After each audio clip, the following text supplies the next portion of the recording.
तो दोस्तों एमए हिंदी साहित्य के एक और नए वीडियो में आपका स्वागत है। दोस्तों ये वीडियो एमए हिंदी साहित्य के प्रथम सेमेस्टर के विद्यार्थियों के लिए है। और दोस्तों आज के इस वीडियो में ये क्लास 2 है। क्लास 1 आप लोगों ने नहीं देखी है तो प्लीज़ यार पहले क्लास 1 को देख लीजिएगा, क्योंकि दोस्तों इस क्लास में हम बात करने वाले हैं इकाई 2, 3 और 4 यानी कि समीक्षात्मक प्रश्नों की बात करने वाले हैं, जो कि आपके एग्जाम की दृष्टि से काफ़ी ज़्यादा इंपॉर्टेंट होने वाले हैं।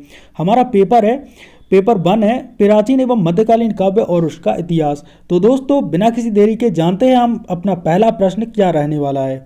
तो दोस्तों जो हमारा पहला प्रश्न रहने वाला है ये आपके एग्जाम में अभी आया था। जी हाँ दोस्तों, ये प्रश्न आपके एग्जाम में अभी आया था और दोस्तों ये दीर्घ उत्तरीय प्रश्न में आया था, यानी कि दोस्तों ये 5 नंबर आपको एग्जाम में देने वाला है। तो दोस्तों जो हमारा पहला प्रश्न है वह है, एक प्रकार से निम्नलिखित प्रश्नों के उत्तर विस्तार पूर्वक दीजिए।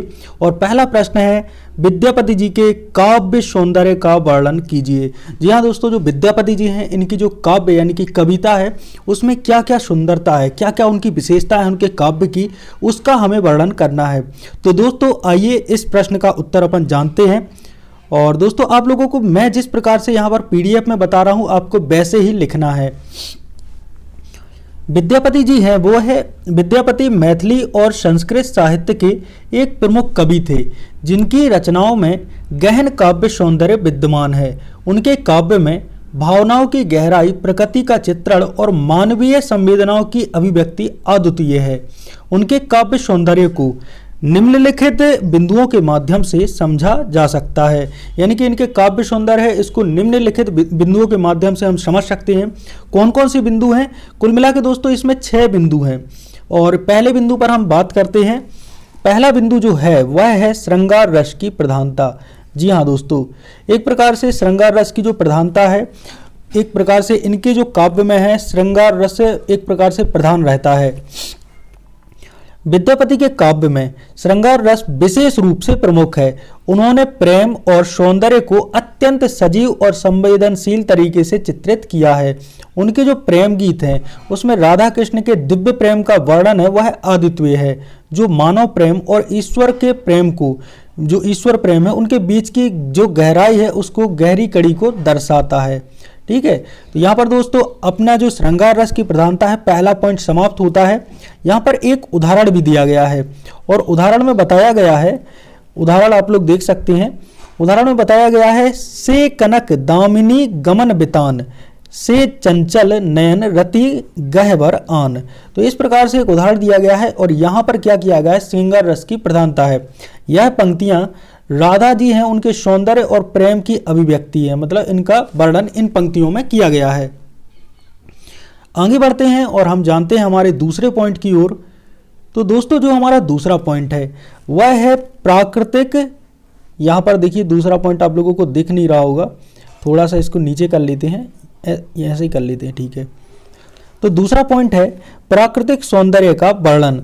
तो विद्यापति के काव्य में प्रकृति और अत्यंत सजीव मनोहारी चित्रण मिलता है, यानी कि प्रकृति का अत्यंत सजीव चित्रण तो मिलता ही है, साथ ही मनोहारी चित्रण भी मिलता है, यानी कि मन को हारने वाला चित्रण।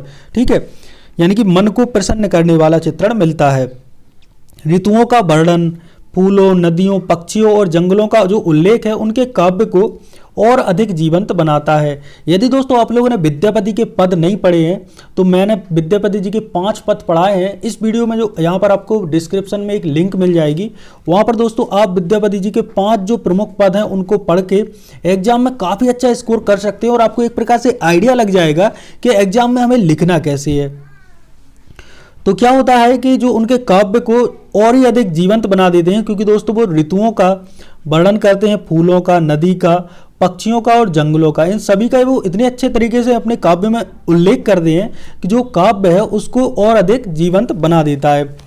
और उदाहरण भी यहाँ पर दिया गया है, फूलल मधुकर व्रत चंपल सुमन सकल खेलय। इन पंक्तियों में प्रकृति की सुंदरता को एक प्रकार से फूलल यानी कि फूल, मधु यानी कि भौरा, व्रत चपल, चपल यानी कि एक प्रकार से धरती, सुमन भी पुष्प को कहते हैं। तो मतलब एक प्रकार से इसमें क्या है, प्रकृति की सुंदरता और प्रेम के संदर्भ में प्रकृति को क्या किया गया है, जो प्रकृति की सुंदरता है उसको प्रेम के संदर्भ में प्रस्तुत किया गया है। अब बात करते हैं हमारे तीसरे पॉइंट की। और तीसरा पॉइंट है हमारा भाषा और शैली की प्रधानता, एक प्रकार से सरलता। तो भाषा और शैली की सरलता, विद्यापति की भाषा भाव प्रधान और सरल है। मैथिली और संस्कृत के सुंदर सम्मिश्रण से उनकी जो रचनाएं हैं पाठकों को सहज ही आकर्षित करती हैं। उनकी शैली में लोक भाषा की मिठास और शास्त्रीय परंपरा की गंभीरता का समन्वय है। जी हाँ दोस्तों, जो उनकी शैली है उसमें लोक भाषा की मिठास है और साथ ही जो शास्त्रीय परंपरा है, इन दोनों ही इन दोनों की गंभीरता है ना, इसका एक प्रकार से समन्वय है। लोक भाषा की मिठास का और शास्त्रीय परंपरा का, इन दोनों का ही जो मैथिली शरण जी गुप्त हैं इनकी भाषा में एक प्रकार से हमें समन्वय देखने को मिलता है। बात करते हैं पॉइंट नंबर 4 की। तो हमारा पॉइंट नंबर 4 है मानवीय भावनाओं की गहनता। उनकी रचनाएं मानवीय भावनाओं को अत्यंत गहराई से व्यक्त करती हैं। प्रेम, वियोग, मिलन, करुणा और भक्ति जैसे भाव को भाव उनके काव्य को एक प्रकार से अद्वितीय बनाते हैं। उनका जो काव्य है उसमें हमें प्रेम देखने को मिलता है, वियोग, मिलन, करुणा और भक्ति, ये पांचों भाव मिल जाते हैं ना, तो उनका जो काव्य है वह अद्वितीय बन जाता है। अब बात करते हैं पॉइंट नंबर 5 की। और दोस्तों पॉइंट नंबर 5 है भक्ति रस का प्रभाव। जी हाँ दोस्तों, पॉइंट नंबर 5 भक्ति रस का प्रभाव। श्रृंगार रस के साथ साथ विद्यापति के काव्य में भक्ति रस का भी अद्वितीय समावेश है। उनकी रचनाओं में भगवान श्री कृष्ण के प्रति भक्ति की जो झलक है वह स्पष्ट दिखाई देती है। और विद्यापति के पदों में भगवान श्री कृष्ण का वर्णन भी किया गया है, ठीक है, और बसंत ऋतु का वर्णन है। अलग अलग प्रकार से उन्होंने अपने काव्य में अलग अलग चीज़ों का वर्णन किया है। यहाँ पर उदाहरण भी आप लोग देख सकते हैं कि गोविंद गुण गाबी मन हेरई मधु पायल, यानी कि गोविंद गुण गाबी, गोविंद यहाँ पर भगवान श्री कृष्ण को कहा गया है। इनमें भक्ति के माधुर्य को अत्यंत प्रभावशाली ढंग से व्यक्त किया गया है। तो दोस्तों अब बात करते हैं हमारे अंतिम पॉइंट की, जो कि है हमारा छठा पॉइंट। छठे पॉइंट में है छंद और संगीत का सामंजस्य। छंद और संगीत का सामंजस्य, विद्यापति के गीतों में छंद और संगीत का अत्यंत सुंदर सामंजस्य है। उनकी रचनाएं न केवल पढ़ने में आनंद देती हैं बल्कि गाने और सुनने में भी मधुर लगती हैं। यानी कि दोस्तों जो उनकी रचनाएं हैं वह पढ़ने के साथ साथ गाने में, एक प्रकार से अपन गीत गाते हैं, ठीक है, गाने में और एक प्रकार से सुनने में, यानी कि श्रवण करने में, इन दोनों में भी उनकी जो रचनाएं हैं वह काफ़ी ज़्यादा मजा देती हैं हमें, ठीक है दोस्तों। तो दोस्तों अब बात करते हैं निष्कर्ष की, जो कि हमारा आखिरी पॉइंट है। तो यहाँ पर हमारा प्रश्न एक प्रकार से समाप्त हो जाएगा। तो निष्कर्ष में आप लोग देख सकते हैं विद्यापति के काव्य में भाव, भाषा, शैली, ठीक है, भाव, भाषा, शैली और रस, इनका अद्वितीय समन्वय है। 4 चीज़ों का समन्वय है उनके काव्य में, भावों का, भाषा का, शैली का और रस का। उनके काव्य सौंदर्य का प्रभाव इतना व्यापक है कि उनकी जो रचनाएं हैं वह आज भी प्रासंगिक हैं और आज भी लोगों को प्रेरणादायक, एक प्रकार से कवियों को प्रेरणादायक मानी जाती हैं। उनकी रचनाएं न केवल साहित्यिक दृष्टि से महत्वपूर्ण हैं बल्कि मानवीय संवेदनाओं और जीवन के विविध पक्षों को भी उजागर करती हैं।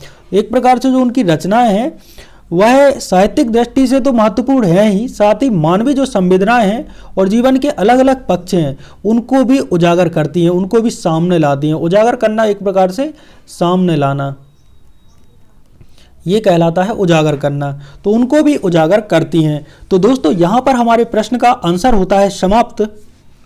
तो दोस्तों फर्स्ट प्रश्न की हमने बात कर ही ली है। अब दोस्तों हम बात करते हैं हमारे दूसरे प्रश्न की, जो कि रहने वाला है आदिकालीन काव्य की प्रवृत्तियों और उनके संबद्ध रचनाकारों सहित वर्णन कीजिए। यानी कि आदिकालीन काव्य की जो प्रमुख प्रवृत्तियां, एक प्रकार से विशेषताएं हैं और उस काल से जो संबद्ध हैं, उस काल के प्रमुख रचनाकार हैं, उन सभी का हमें वर्णन करना है। तो दोस्तों आइए जानते हैं इस प्रश्न का उत्तर। आदिकालीन काव्य को वीरगाथा काल भी कहा जाता है, तो ये भी आपको याद रखना है। हिंदी साहित्य का प्रारंभिक चरण है जो लगभग 10वीं-14वीं शताब्दी तक फैला हुआ है। इस काल की प्रमुख जो रचनाएं हैं, जो मुख्य रचनाएं हैं, वह है वीरता, युद्ध और धार्मिकता, नायक नायिकाओं के चरित्रों पर केंद्रित थी। यानी कि इस युग में समाज पर ज़्यादा सामाजिक रचनाएं नहीं लिखी गई।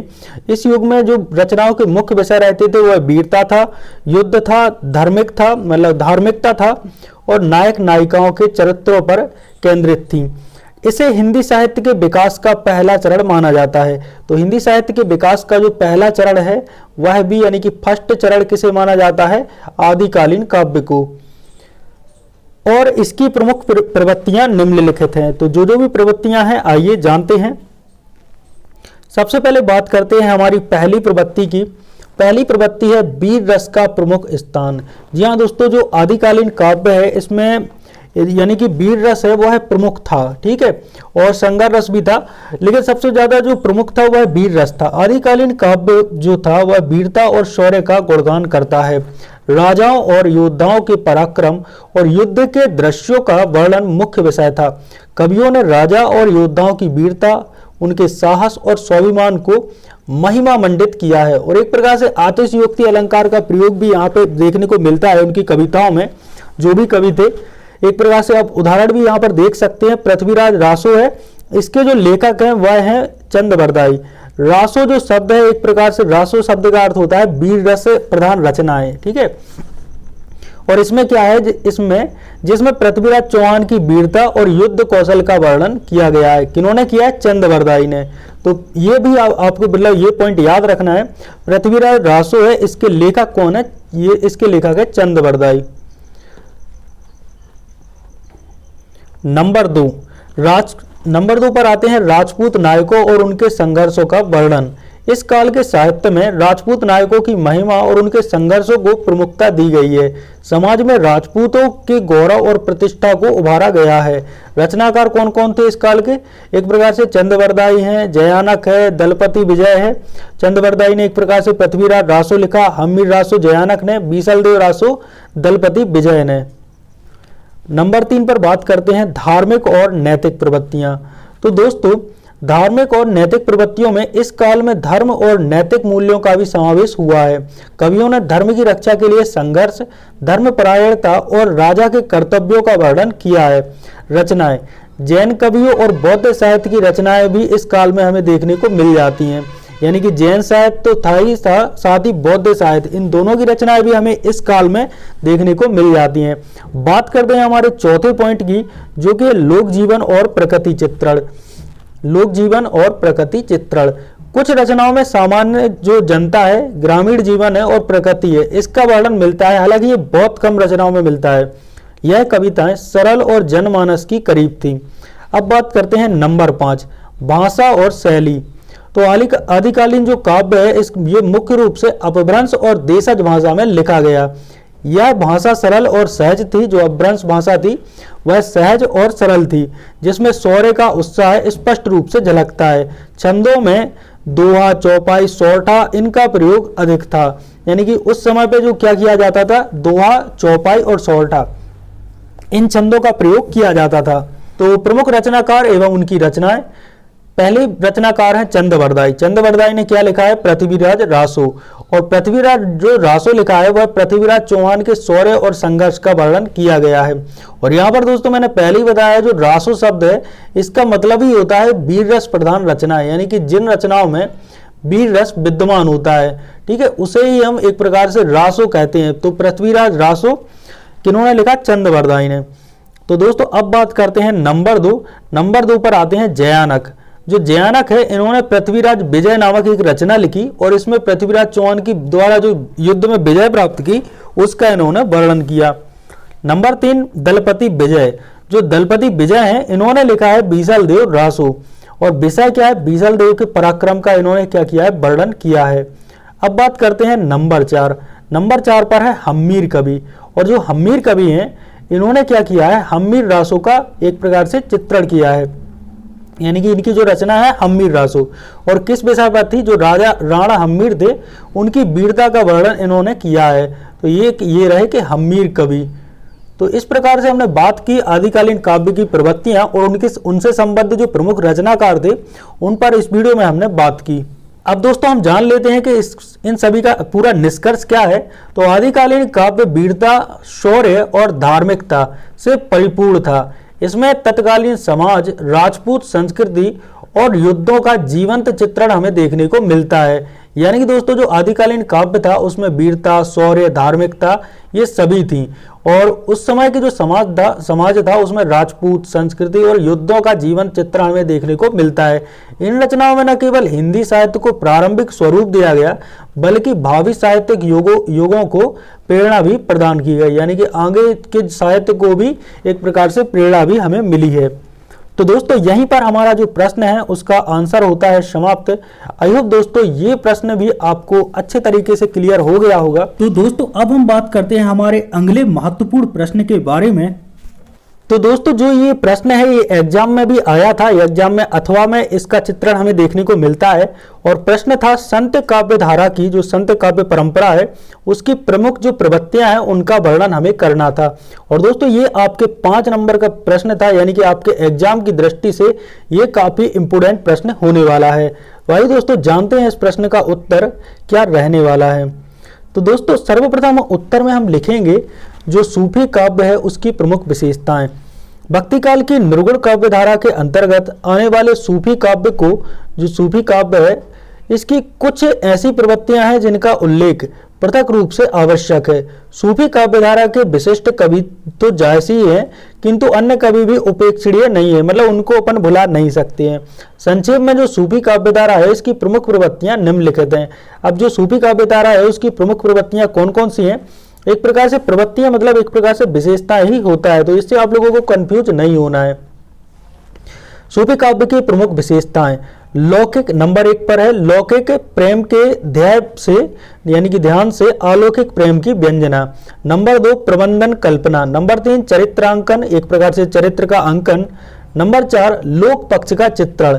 नंबर 5 नारी प्रेम साधना की साध्य, एक प्रकार से जो नारी प्रेम है वह साधना की साध्य रहती है इस मतलब सूफी काव्य में। नंबर 6 रस का वर्णन, रसों का किस प्रकार से वर्णन किया गया है।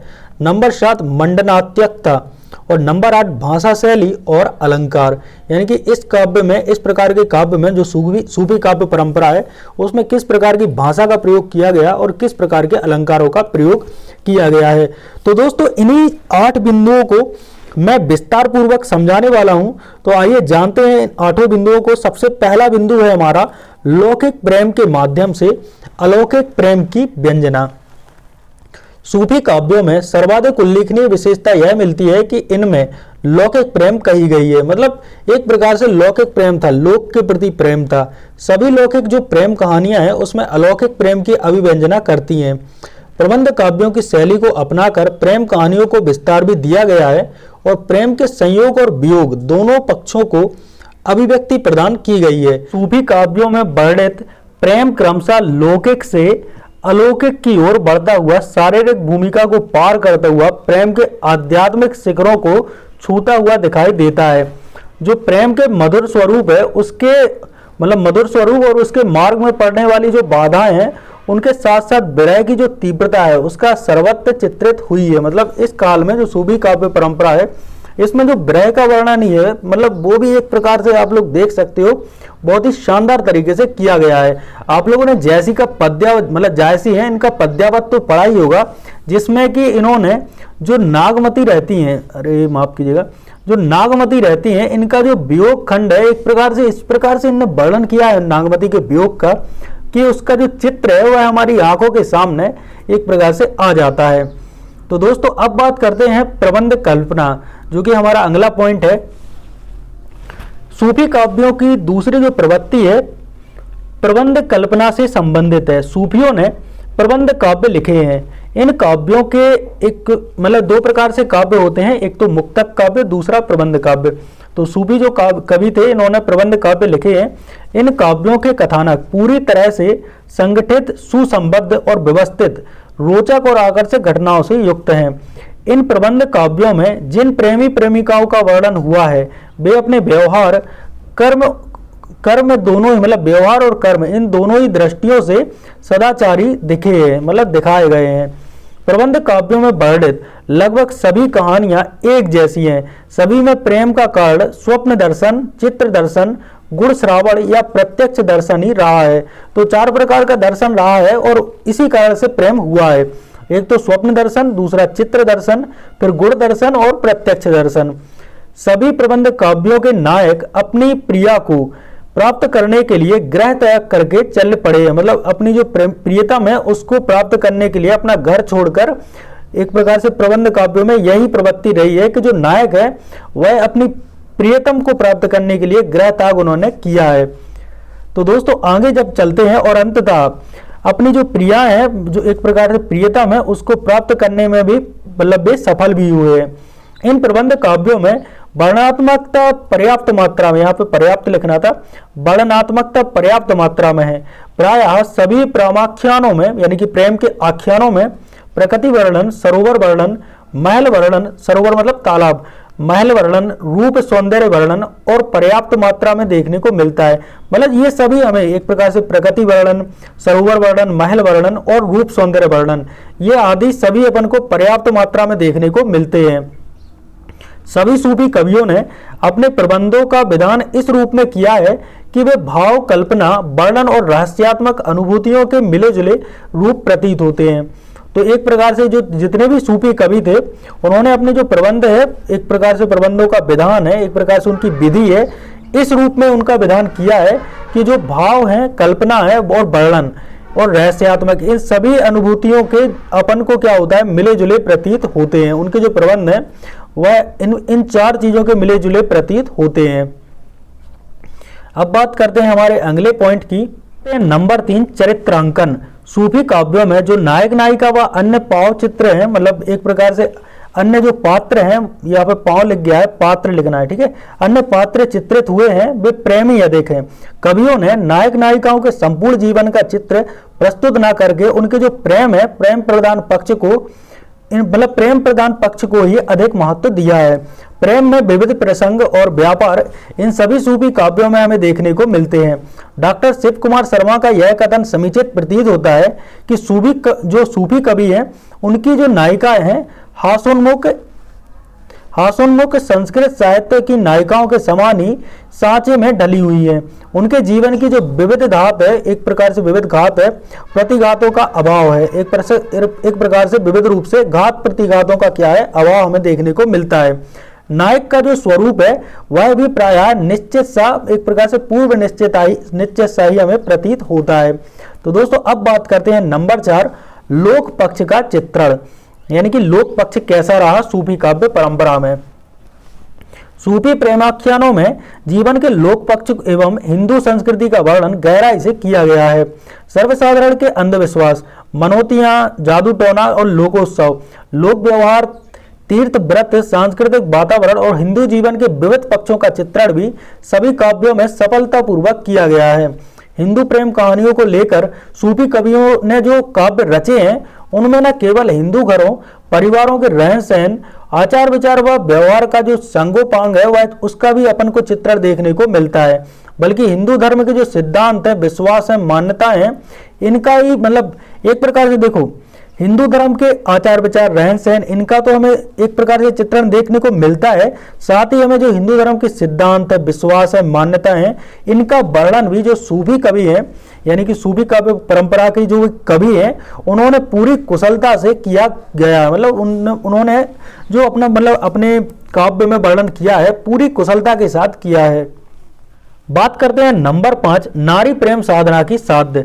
सूफी काव्य को यदि ध्यान में देखें तो स्पष्ट होता है कि इन सभी काव्यों की आलंबन नारी बनी हुई है।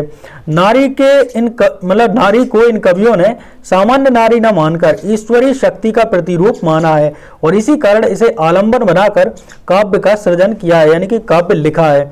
परमात्मा का प्रतीक बनी हुई ये नारी, यहाँ पर नारी आपको देखो ऐसे लिखना है, राम में बड़ी की मात्रा, नारी भावना है उसका लक्ष्य प्रतीत होती है, यानी नारी है वह भावना का लक्ष्य प्रतीत होती है।